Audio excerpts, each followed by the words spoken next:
جی اعوذ باللہ من الشیطان الرجیم، بسم اللہ الرحمن الرحیم۔ آغاز کرتے ہیں ہم لوگ آج کے سبق کا، اور دیکھتے ہیں کہ اللہ تعالیٰ نے ان آیات میں ہماری طرف کیا احکامات نازل کیے ہیں۔ ہم کوشش کرتے ہیں کہ ہم ان کو سمجھ سکیں۔ پہلی آیت ہے جی، آیت نمبر 8 سے آغاز ہوتا ہے دوسرے رکوع کا، وَمِنَ النَّاسِ مَن يَقُولُ آمَنَّا بِاللَّهِ وَبِالْيَوْمِ الْآخِرِ۔ پیچھے ہم لوگوں نے جو پڑھا اس میں ہم لوگوں نے پڑھا ان لوگوں کے بارے میں جو لوگ منافق تھے اور منافقت کر رہے تھے، اور اللہ تعالیٰ نے ان لوگوں کے دلوں پر مہر لگا دی تھی، اور اللہ تعالیٰ نے ان کے کانوں پر اور ان کی آنکھوں پر ایسا ایک پردہ ڈال دیا جس پردے کی وجہ سے وہ کچھ دیکھ نہیں پا رہے تھے، نہ ان کو حق کی بات نظر آتی اور نہ وہ حق کی بات کو سن سکتے تھے، یعنی کہ وہ سننا چاہتے بھی تو ان کے دلوں میں نہیں اتر رہی تھی۔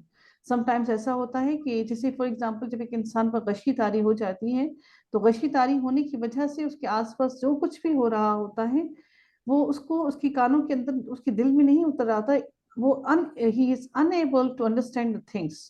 بالکل وہی معاملہ یہاں پر بھی اللہ تعالیٰ نے ان لوگوں کے لیے بھی بتایا جن پر اللہ تعالیٰ نے ایک غشاوہ پردہ ڈال دیا۔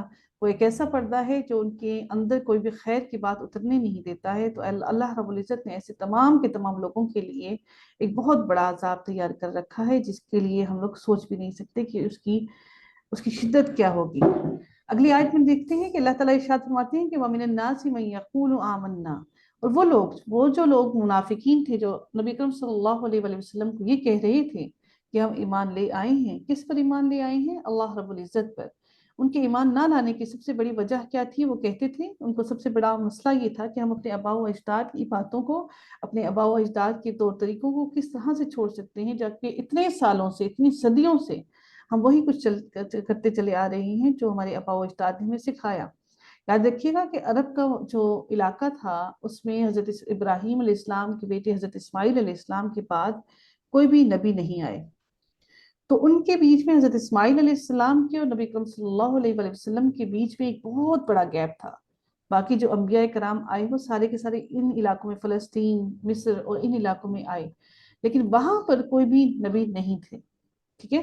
تو وہاں پر ایک بڑا مسئلہ کریٹ ہوا، اور اس کی بھی انشاءاللہ میں آپ لوگوں کو ایک پوری ان کی ڈیٹیل بتاؤں گی۔ ہسٹری کا پڑھنا بھی قرآن کو سیکھنے کے لیے بڑا ضروری ہوتا ہے کہ آپ کو تھوڑا سا بیک گراؤنڈ بھی سمجھ آ جائے، لیکن ہسٹری پہ وی کین ناٹ بلیو اور 100%۔ ہسٹری کبھی بھی 100% درست نہیں ہوتی ہے، ٹھیک ہے، اس میں کچھ نہ کچھ اسرائیلی روایات بھی آ جاتی ہیں۔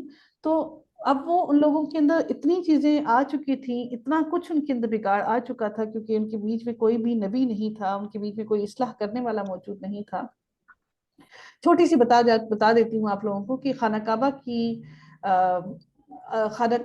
تو حضرت اسماعیل علیہ السلام کے وقت میں تعمیر ہو گیا، ٹھیک ہے نا۔ اس کا خیال رکھنے کے لیے اور اس کی مقدس، اس کی تقدیس کے لیے، اس کا خیال رکھنے کے لیے جس انسان کو مقرر کیا گیا تھا وہ بہت پاک باز، بڑا عبادت گزار اور بڑا دین پر چلنے والا انسان تھا۔ اس نے کیا کیا، میں اس کا نام بھول گئی، انشاءاللہ میں آپ لوگوں کو پڑھ کے ان کا نام بتا دوں گی انشاءاللہ اس کا نام کیا تھا۔ اور اس نے کیا کیا کہ وہ شام کے سفر پر گیا اور پھر وہاں فلسطین اور ان سارے علاقوں کے سفر پہ لے گیا۔ تو اب یہ جو لوگ خانہ کعبہ کی طرف رہتے تھے تو وہ لوگ یہ جانتے تھے اس بات کو کہ وہ زمین پاک اور نبیوں کی، انبیاء کرام کی زمین ہے، ٹھیک ہے۔ تو وہ جب وہاں پہ اس کے سفر کے لیے گیا تو وہاں سے اس نے کیا کیا، وہاں سے ایک زمین سے ایک مٹی اٹھا کر لے آیا کچھ، کہ یہ تبرک کی مٹی ہے، یہ وہ اس جگہ کی مٹی ہے جہاں پر انبیاء کرام آیا کرتے تھے۔ چونکہ ہماری زمین پر انبیاء نہیں تھے تو ہم لوگ، اس لیے ہمارے پاس کچھ نہیں ہے اس تبرک کا، تو ہم کیوں نہ وہ مٹی ساتھ لے کر وہ آ گئے، اور انہوں نے یہاں پر آ کر اس مٹی کو اپنے پاس رکھ لیا۔ اب وہ مٹی کو اس طرح سے کیسے رکھتے ہیں، انہوں نے اس کو تھوڑا سا کچھ اس کی شیپ دینا شروع کی، شیپ دیتے دیتے آہستہ آہستہ ان کی آباء و اجداد نے کیا کیا کہ ان کے آگے آہستہ آہستہ اس میں موڈیفائی کرنا شروع کر دیا، اس میں انہوں نے آہستہ سے اور موڈیفائی کیا، اس کو انہوں نے بت بنا لیا۔ بت بناتے بناتے وہ بت، انہوں نے کہا جی یہ تو مقدس جگہ کی مٹی ہے، اس بت کو ہم یہاں پہ عام جگہ پہ کیسے رکھیں، ہم تو اس کو خانہ کعبہ میں لے کر آئیں گے۔ اگلی نسلوں نے دیکھا اچھا یہ خانہ کعبہ میں ہے، تو وہ خانہ کعبہ کا طواف کرنے کی بجائے انہوں نے کہا جی اچھا اس کا طواف کرنا بھی ضروری ہے، ٹھیک ہے۔ ایسی چیزوں میں موڈیفکیشن آتے آتے آتے آتے وہ اصل جو دین تھا اس کو انہوں نے بالکل چھوڑ دیا۔ وہ جو انسان جو سب سے زیادہ بہترین مانا جاتا تھا اپنے اعمال کے اندر، اس نے کہا کہ اب مجھے زیادہ اہمیت مل رہی ہے، اب لوگ مجھے زیادہ جاننا چاہتے ہیں، لوگ مجھ سے زیادہ پوچھنا چاہتے ہیں کہ میں نے وہاں کیا دیکھا، کیا پایا، کس طرح کی چیزیں میں نے وہاں پر دیکھی تھیں. تو وہ اپنے نام بڑھانے کے لیے اس نے بہت سی چیزیں موڈیفائی کر کے دین کے اندر شامل کر لیں. حتیٰ کہ دین اتنا بدل گیا کہ جب نبی کریم صلی اللہ علیہ وآلہ وسلم نے تشریف لائے اس وقت تک حضرت اسماعیل علیہ السلام کے دین میں سے کوئی بھی چیز باقی نہیں رہی. اب ان لوگوں کے دلوں میں نفاق اتنا زیادہ پھیل گیا کہ اب جب وہ لوگ کہتے تھے کہ ہم لوگ ایمان لے آئے ہیں، اور وہ سب سے پہلی بات اب وہ کیا کہتے تھے، ان کے دلوں میں اللہ رب العزت کی تو وہ رہی ہی نہیں نا جو ان کے دلوں میں ہونی چاہیے تھی. اللہ کون ہے؟ پلیز جن کا مائک آن ہے پلیز سسٹر اپنا مائک میوٹ کر دیجئے، پلیز میوٹ کر دیجئے، میں ریکویسٹ کر رہی ہوں میوٹ کر دیجئے. تو وہ کہتے تھے کہ ہم ایمان لے آئے ہیں اللہ رب العزت پر اور یوم آخرت پر بھی. ان کا سب سے بڑی بات مشکل کیا تھی ان کو کہ آخرت کے دن پر انہوں نے ایمان نہیں لانا. وہ کہتے تھے کیسے ممکن ہے کہ کوئی انسان مر کر دوبارہ زندہ ہو جائے، جب ہڈیاں بھی بوسیدہ ہو جائیں، ہڈیاں بھی ختم ہو کر خاک بن جائیں، تو وہ کیسے انسان دوبارہ ایمان زندہ کیا جائے گا. تو اب وہ کہہ رہے ہیں کہ ہم ایمان بھی لے آئے ہیں اور آخرت کے دن پر بھی ایمان لے آئے ہیں. تو اللہ تعالیٰ ارشاد فرما رہے ہیں کہ ان منافقوں کے بارے میں یہ ایمان لانے والے نہیں ہیں، یہ ایمان نہیں لائیں گے. اب وہ کیا کرتے ہیں کہ وہ لوگ جو ایمان نہیں لانے والے ہیں، جو منافق ہیں، جو کفر کر رہے ہیں، اب وہ سمجھ کیا رہی ہیں، وہ اپنے دوستوں یاروں کو جا کے کیا بتاتے ہیں، یخادعون اللہ، وہ دھوکہ دے رہے ہیں اللہ کو. وہی کہتے ہیں ان لوگوں کو کہ ہم تو اللہ کو دھوکہ دے رہے ہیں. اللہ کو کیا معلوم ہمارے دلوں میں کیا ہے؟ ہم تو نماز کے لیے ان کے ساتھ کھڑے ہو جاتے ہیں، ان کو تو معلوم نہیں ہے ہم مسلمان ہیں نہیں، ہمارے دل میں راسخ ہوا اسلام یا نہیں ہوا. اور ہاں، نہ صرف ہم ان کو دھوکہ دے رہے ہیں بلکہ ان لوگوں کو بھی دھوکہ دے رہے ہیں جو ایمان لے کر آئے ہیں، جو مسلمان ہیں.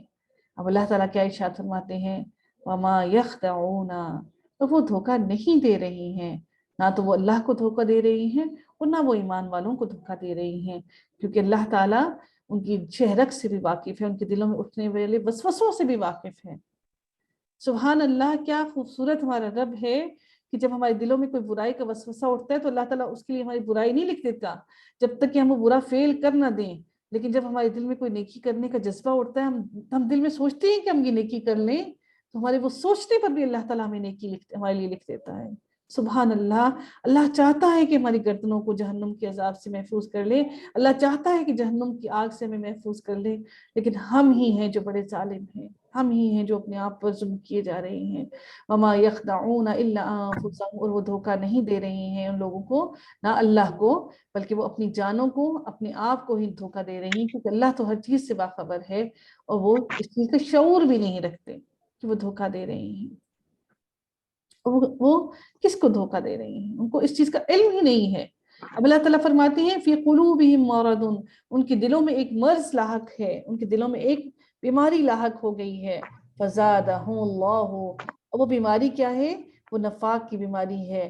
جب انسان، کوئی مومن بھی، کوئی مسلمان بھی اگر کوئی گناہ کرتا ہے تو اللہ تعالیٰ اس کے دل میں ایک چھوٹا سا ڈاٹ لگ جاتا ہے. حدیث شریف میں ہے کہ اس کے دل میں ایک ڈاٹ لگ جاتا ہے سیاہی کا، اور پھر ڈاٹ جب وہ انسان گناہ کرتا رہتا ہے تو وہ ڈاٹ بڑا ہوتا اتنا بڑا ہو جاتا ہے کہ وہ انسان کا پورا دل سیاہ کر دیتا ہے. اور جب انسان استغفار کرتا ہے تو استغفار کی بدولت وہ ڈاٹ، وہ جو سیاہی ہوتی ہے، وہ کم ہوتے آخر کار کیا ہوتا ہے، وہ سیاہی بالکل ختم ہو جاتی ہے، اور پھر انسان کا دل پھر سے صاف ہو جاتا ہے، پھر انسان کا دل اللہ کی طرف راغب ہوتا ہے. تو اللہ تعالیٰ فرماتے ہیں کہ ان کے دلوں میں ایک بیماری ہے، وہی نفاق کی بیماری ہے، اور وہی جو ڈاٹ میں آپ کو بتا رہی ہوں، فزادہم اللہ مرضا، تو اللہ تعالیٰ نے اس بیماری کو ان کے مزید بڑھا دیا، اتنا بڑھا دیا کہ وہ بالکل سیاہ ہو گیا، پتھر کی مانند ہو گیا. اور اللہ تعالیٰ نے ان کے لیے وَلَهُمْ عَذَابٌ عَلِيمٌ، اور دردناک عذاب تیار کر رکھا، جس کے لیے میں نے آپ سے کہا کہ ایسی کھالیں اللہ تعالیٰ ہمارے جسم پر چڑھا دے گا جو کھالیں جھلس کر ختم نہیں ہوں گی، کیونکہ انہی کھالوں کے اندر ہماری اسکن کے اندر سینسری آرگنز ہوتے ہیں، سینسری سیلز ہوتے ہیں جو سینس کرتے ہیں ہمارے درد کو. وہ ہمارے دماغ کو بتاتے ہیں کہ ہمارے اندر ہمیں کیا درد فیل ہو رہا ہے. پلیز سسٹر اپنا کیمرہ آف کر دیجئے. میں چلیں جی. تو اللہ تعالیٰ نے ان کے لیے کہاں پر تھے ہم لوگ؟ اعوذ باللہ من الشیطان الرجیم. اچھا جی، تو ان کے لیے اللہ تعالیٰ نے دردناک عذاب اللہ تعالیٰ نے تیار کر دیا. کس وجہ سے؟ کہ وہ جھٹلاتے تھے. ان ساری باتوں کو جھٹلاتے تھے، اللہ تعالیٰ نے اس کی بدولت ان کے لیے ایک دردناک عذاب تیار کر دیا. ان کی کھالوں کو اللہ تعالیٰ اتنا بڑھا دے گا، اتنی موٹی موٹی کھالیں ہو جائیں گی کہ انسان کا جسم اپنے آپ سے اٹھایا بھی نہیں جائے گا. سوچئے اس دن کی تکلیف کو. اللہ تعالیٰ ارشاد فرماتے ہیں وَإِذَا قِيلَ لَهُمْ لَا تُفْسِدُوا فِي الْأَرْضِ.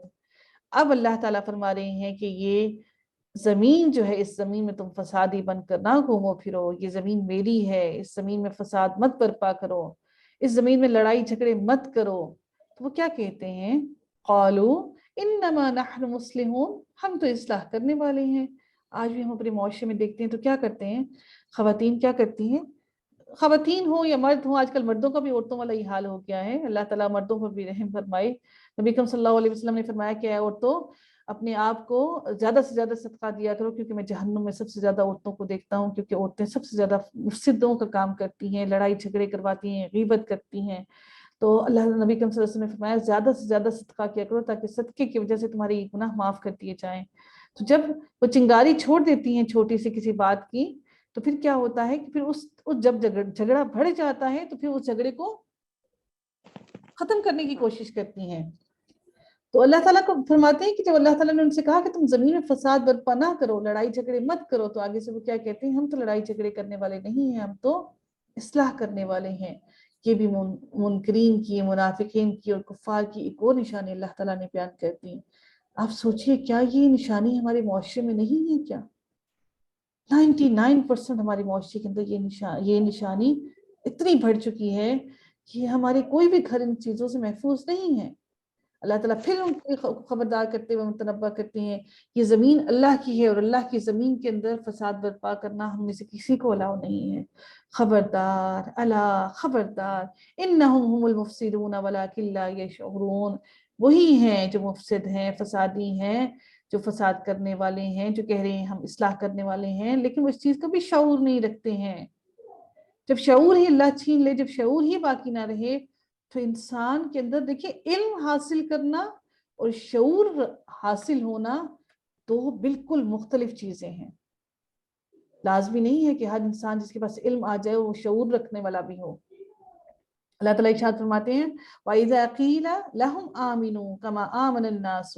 تو اللہ تعالیٰ ارشاد فرماتے ہیں کہ اے لوگو ایمان لے آؤ جیسا کہ ایمان لائے وہ لوگ جن کو اللہ تعالیٰ نے ایمان نصیب کیا. آمینو فعل امر ہے، ان کو حکم دیا جا رہا ہے کہ آمینو ایمان لے آؤ. تو وہ کیا کہتے ہیں آگے سے؟ قَالُوا أَنُؤْمِنُ كَمَا آمَنَ السُّفَهَاءُ، کہ ہم ان بے وقوفوں کی طرح ایمان لے آئیں. وہ مسلمانوں کو بے وقوف سمجھتے تھے، اپنی ساری دنیا کا عیش و عشرت چھوڑ کر، اپنے مال، اپنی بیوی، اپنے بچے، اپنے ماں باپ، اپنا گھر، اپنی دولت، سب کچھ چھوڑ کر دین کے رستے پر نکل پڑے. تو ہم ان بے وقوفوں کی طرح ایمان لے آئیں. حضرت عثمان غنی رضی اللہ تعالیٰ عنہ جو ہیں، ان کو ان کے چچا تھے یا ماموں تھے، اللہ تعالیٰ مجھ پر رحم فرمائے، میں بھول گئی، جن جو چچا تھے شاید، وہ ان کو کیا کرتے تھے، کھجور کی چٹائی کے اندر لپیٹ کر نا، تو اس کو آگ لگا دیتے تھے، دھونی دیتے تھے اس چٹائی کو، اور ان کو دھوپ میں کھڑا کر دیتے تھے. چٹائی نہیں مطلب وہ بھی ہری ہوتی تھی، ان کے اندر لپیٹ کر تو ان کو دھوپ میں کھڑا کر دیتے تھے. آپ سوچ سکتے ہیں کہ وہ جب دھوپ میں سکڑتی تھی تو ان کو کس قدر تکلیف ہوتی تھی. تو یہ لوگ کہتے ہیں کہ ہم ان پہ وقوفوں کی طرح ایمان لے آئیں، جس ایمان نے ان کو کچھ نہیں دیا تو ہمیں کیا دے گا. کیونکہ ان کو ظاہری اسباب، ان کو ظاہری فائدے نظر آ رہے تھے کہ ان کو ظاہری فائدے کیا ہیں. ابھی دولت مل گئی، سب کچھ مل گیا، نام مل گیا، شہرت مل گئی. ان کو تو نہ نام مل رہا ہے نہ ان کو دولت مل رہی ہے. اللہ تعالیٰ ارشاد فرماتے ہیں الا خبردار انہم هم السفہاء، یہی بے وقوف ہیں کیونکہ ان کو نہیں معلوم کہ ان کو لیے جہنم میں کیا تیار ہو رہا ہے. ولکن لا یعلمون، اور لیکن وہ اس کا بھی وہ علم نہیں رکھتے ہیں. ان کو اس کا بھی علم نہیں ہے کہ وہ کتنے بڑے بے وقوف ہیں.